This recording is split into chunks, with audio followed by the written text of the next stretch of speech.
que vamos, pessoal. Vamos nessa. Não desanima, não desanima.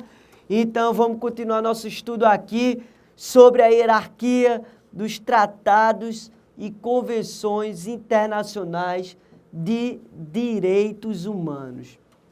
Então, vimos no bloco passado a importância do parágrafo 1º, 2º e 3º para fins do estudo desses tratados internacionais de direitos humanos.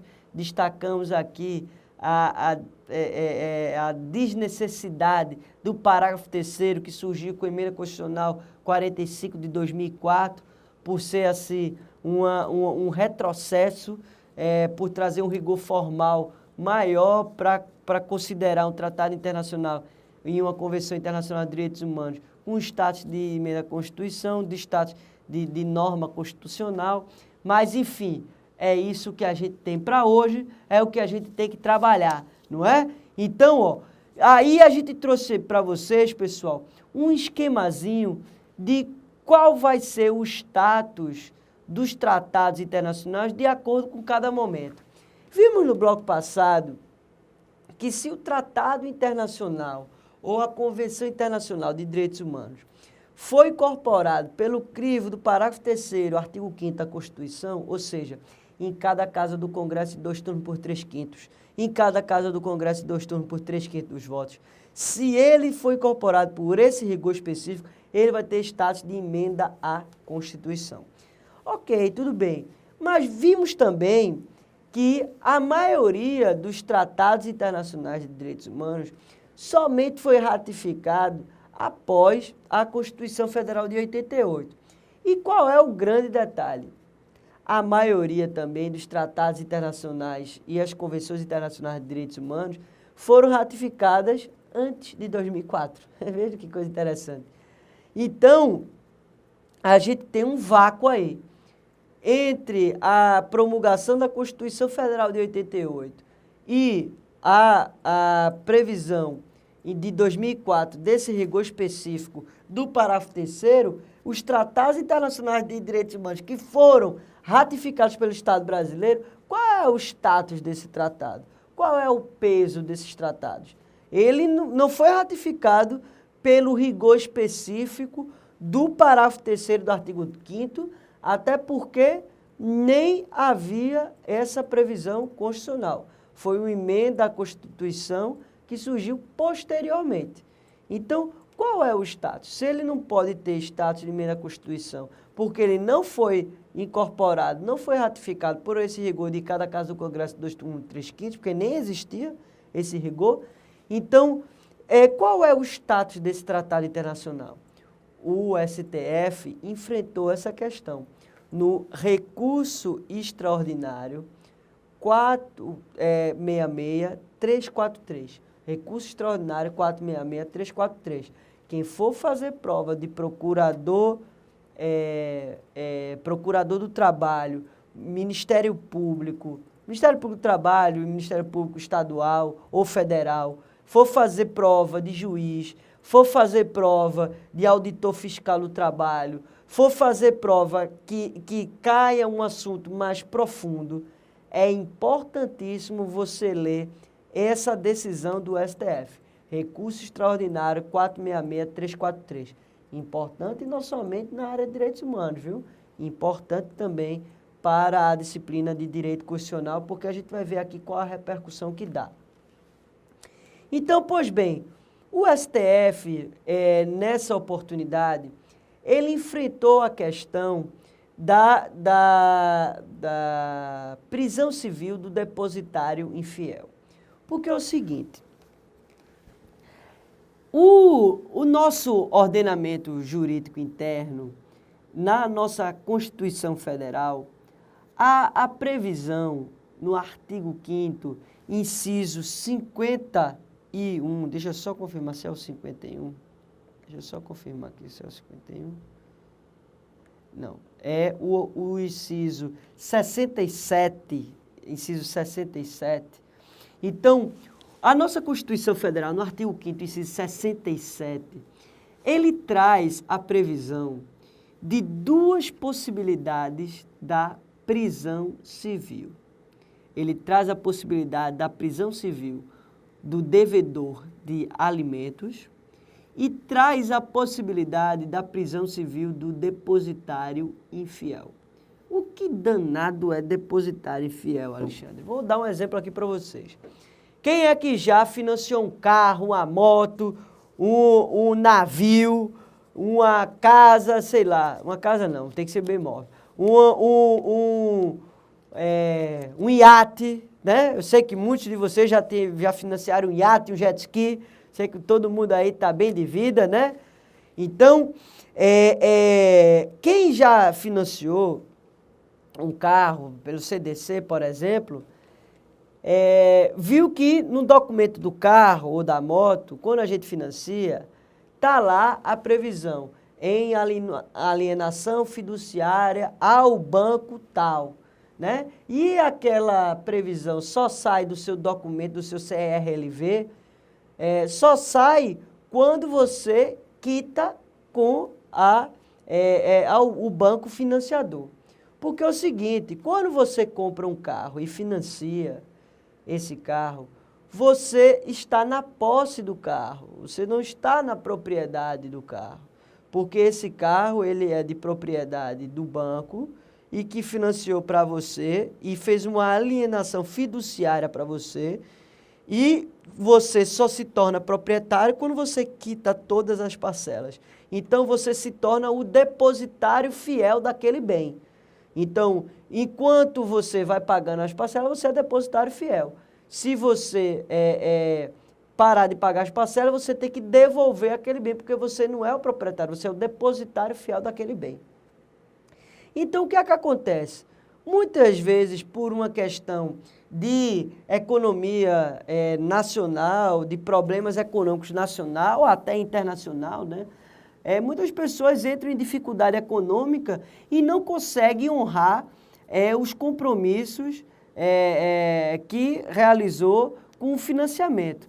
Muitas vezes não é nem por conta de má fé de quem adquiriu o financiamento, mas muitas vezes mais má fé do banco financiador que não procura saber se aquele cliente tem a possibilidade, tem a capacidade financeira de adquirir um empréstimo, porque o empréstimo só pode consumir 30% do seu orçamento, não pode ser mais do que isso, né? Então, muitas vezes o banco não faz nem análise disso, na ânsia de querer ganhar cliente, não faz nem essa análise.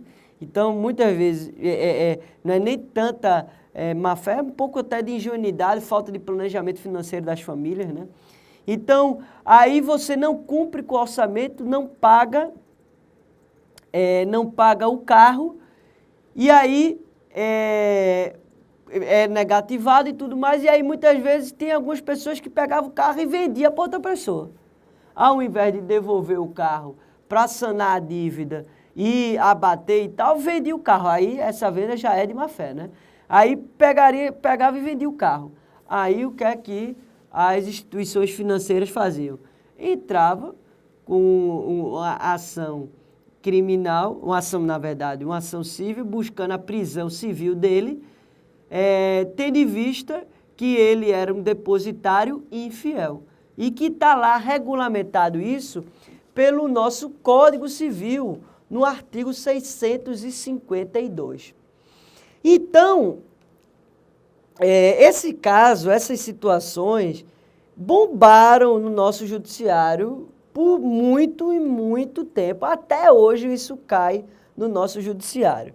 Isso é objeto de demanda no nosso judiciário de rodo, isso, de rodo.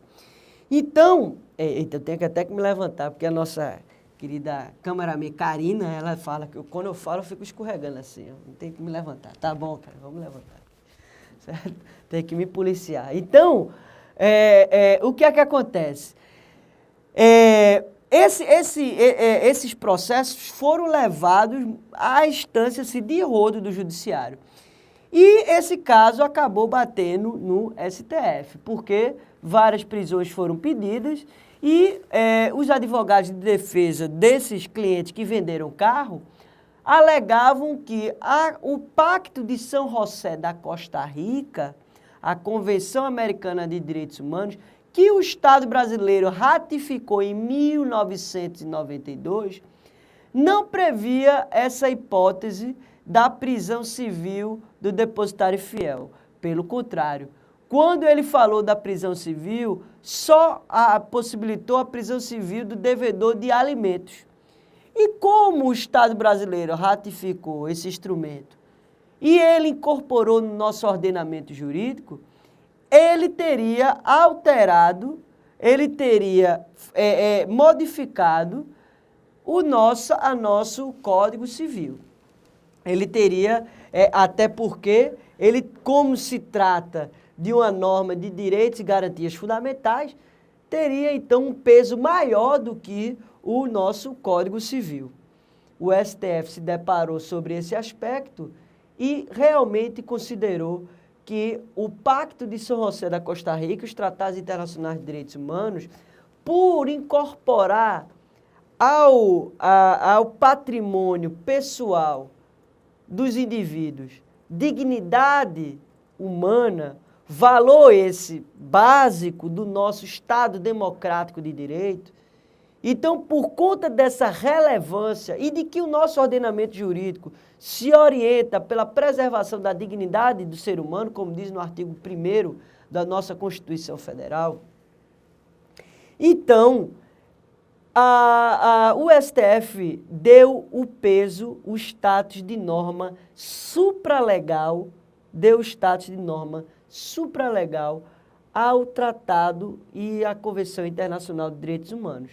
Ou seja, considerou que esses tratados e convenções internacionais de direitos humanos estão abaixo da Constituição Federal, mas estão acima das normas infraconstitucionais. E aí você pode ainda estar se perguntando, Alexandre, peraí, calma, como é que pode um tratado internacional de direitos humanos que não teve o status de emenda à Constituição, como que pode ele modificar a Constituição Federal? Cuidado com isso, isso é pergunta de prova. Pessoal, se você abra agora a sua Constituição Federal, pegue seu vadimeco de 2013, recente, a última edição, pegue lá. Abra aí no artigo 5º, inciso 67. Veja que esse dispositivo constitucional não foi alterado, ele continua intacto. Alguns vadimecos, eles apontam exatamente, indicam para que você leia esse recurso extraordinário. Gente, se liga na pegadinha da prova. A Constituição Federal, esse dispositivo constitucional, ele não foi revogado, mas foi paralisada a sua eficácia, porque ele foi regulamentado pelo Código Civil, artigo 652. E o Código Civil, por ser uma norma infraconstitucional, menor do que o Pacto de São José da Costa Rica, seria supralegal. Então, esse Tratado Internacional de Direitos Humanos teve essa capacidade de paralisar a eficácia desse dispositivo. Aí você fala, Alexandre, qual é a diferença da paralisação para a revogação? A diferença é a seguinte, meus queridos. No caso da paralisação dos efeitos, se o Estado brasileiro ele denunciar o Tratado Internacional do Pacto de São José da Costa Rica ou um Tratado Internacional de Direitos Humanos qualquer, mas nesse caso específico que a gente está falando, se o Estado brasileiro ele denunciar o Pacto de São José da Costa Rica, o que significa denunciar? Ele dizer para a OEA, a gente não mais faz parte desse tratado internacional, a gente não mais faz parte dessa convenção internacional, estamos fora, pulamos fora dessa convenção internacional. Se o Estado brasileiro denunciar, ou seja, se retirar dessa convenção internacional, volta a ter eficácia esses dispositivos. Ou seja, eles não foram revogados, foram paralisados suas eficácias, ok? Então, toma cuidado com isso, toma cuidado com essa pegadinha, porque isso é muito, mas muito cobrado em prova, beleza? Tanto de direito constitucional quanto de direitos humanos, beleza? E aí, você pode perguntar, Alexandre, qual é o status, então, de um tratado internacional que não é de direitos humanos?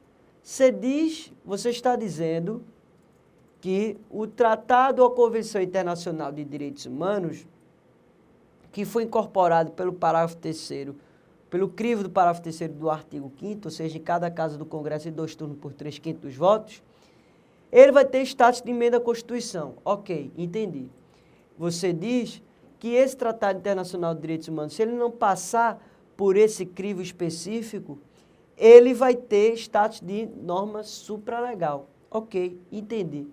E os tratados internacionais que não são de direitos humanos, qual é o status dele? Tem status de lei ordinária federal, ok? Então, qual é o impacto disso? Uma lei ordinária federal posterior poderá revogar um tratado internacional, que não seja de direitos humanos, ok? Mas uma lei ordinária federal poderá revogar um tratado internacional de direitos humanos? Não poderá, porque ela tem hierarquia inferior ao tratado internacional ou à Convenção Internacional de Direitos Humanos, beleza? Cuidado com isso. E aí, fazendo só um breve link com o direito constitucional, que é importante a gente sempre ficar fazendo esses paralelos, é importante a gente destacar que tanto em ambos os três casos, esses três casos são passíveis de controle de constitucionalidade. Ou seja, é possível que seja levado para o STF uma ADPF, uma ADIM, uma ADC, desses casos de norma de um tratado internacional que é incompatível com a Constituição Federal, de um tratado internacional que foi incorporado pelo crivo do parágrafo 3º do artigo 5º e virou emenda à Constituição, e a gente sabe que emenda à Constituição é passível de controle de constitucionalidade, e também, lógico, uma lei ordinária, um tratado internacional qualquer que tem status de lei ordinária, também é passível de controle de constitucionalidade, ok? Só para a gente fazer um link, não é porque que é um tratado internacional de direitos humanos incorporado pelo parágrafo 3º do artigo 5º que ele deixe de sofrer controle de constitucionalidade. É passível, sim, de controle de constitucionalidade, ok? Beleza? E aí, esses critérios, detalhes de controle de constitucionalidade, vocês vão ver de forma mais específica com o professor de constitucional de vocês, ok? Uma observação que a gente traz sobre essa questão da hierarquia dos tratados internacionais de direitos humanos e que é muito cobrado em prova, meu Deus do céu, esse aí é a questão certa, por isso que eu coloco lá observação, cuidado com isso aí. Qual foi o único tratado ou convenção internacional que foi incorporado pelo crivo específico do parágrafo 3º do artigo 5º? Ou seja, qual é o único tratado ou convenção internacional de direitos humanos que tem status de emenda à Constituição? Ou seja, tem algum? E qual é ele? Tem sim, é um único só, que está aí na nossa tela, a Convenção dos Direitos da Pessoa com Deficiência e o seu protocolo facultativo, ok? Então, ele é de 2006, ele foi o único que foi incorporado com esse crivo específico do parágrafo 3º do artigo 5º da nossa Constituição. É o único, então, que tem emenda à Constituição. Por ser o único, é muito mesmo cobrado em prova, ok? Outro detalhe também que a gente tem que abordar aqui, nessa questão da denúncia de um tratado internacional de direitos humanos, nossa doutrina mais arrojada, mais progressista, aponta que os tratados e convenções internacionais de direitos humanos têm que passar por um rigor formal mais robusto no caso de denúncia. Não pode jamais o chefe do poder executivo, de forma isolada e arbitrariamente, revogar, denunciar um tratado internacional de direitos humanos. Isso tem que passar pelo Congresso Nacional, porque se incorpora ao status pessoal de todos os seres humanos que estão sobre a jurisdição brasileira, de dignidade à pessoa humana. Um tratado ou convenção internacional não é só um bloco de papel. Ele incorpora a personalidade desses sujeitos, desses indivíduos, direitos e garantias fundamentais à sua vida, muitas vezes à sua sobrevivência. Então, não pode o chefe do Poder Executivo, a seu bel prazer, denunciar um tratado ou convenção internacional. Ele tem que passar pelo Congresso Nacional. Se for um tratado ou convenção internacional incorporado pelo parágrafo 3º do artigo 5º, tem que ser denunciado pelo mesmo crivo do parágrafo 3º do artigo 5º, ok? Ou seja, tem que passar em cada caso do Congresso em 2 turnos por 3/5, beleza? Então, ó, cuidado com isso aí. Outro ponto que a gente precisa abordar já falamos isso aqui, do recurso extraordinário 466343, certo? Vamos entrar agora num outro assunto, certo? Vamos entrar agora no assunto Comissão Nacional da Verdade. Então, ó, esse assunto é um assunto novo, ainda não vi sendo cobrado nas provas de direitos humanos, mas não foi cobrado porque ele é extremamente recente, mas por ser recente, as provas adoram cobrar, né? Vocês sabem disso. Então, ó, a Comissão Nacional da Verdade foi criada pela Lei 12.528 de 2011. Foi lá no final de 2011, em dezembro de 2011, que foi promulgada essa lei, na gestão agora da presidenta Dilma Rousseff. Qual é a finalidade dessa Comissão Nacional da Verdade? Como diz o seu artigo 1º da Lei 12.528. A finalidade é examinar e esclarecer as graves violações aos direitos humanos que ocorreram durante a ditadura militar. Qual é o período, Alexandre? De 18/9/1946 a 5/10/1988. Então, durante o período da ditadura militar brasileira, as graves violações praticadas nesse período vão ser examinadas e esclarecidas por essa Comissão Nacional da Verdade, que tem essa finalidade de efetivar o direito à memória e à verdade e de promover uma reconciliação nacional.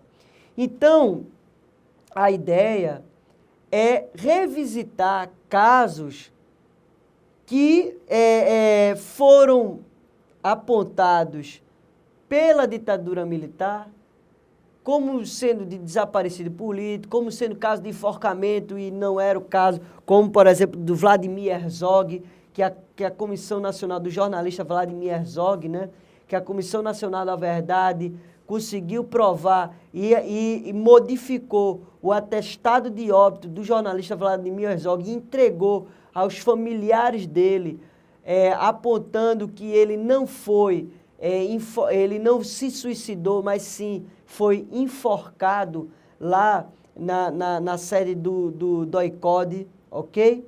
Então, é um trabalho extremamente importante, tanto para nós, enquanto sociedade, saber o que realmente aconteceu naquele período da ditadura militar, que muitas informações eram mascaradas, eram modificadas, eram reconstruídas, para se evitar uma responsabilização tanto interna quanto internacional, para se evitar a prisão, inclusive, porque muitos crimes de lesa humanidade, como crime de tortura, crime de execução sumária, de desaparecimento forçado, foram cometidos durante esse período da ditadura militar.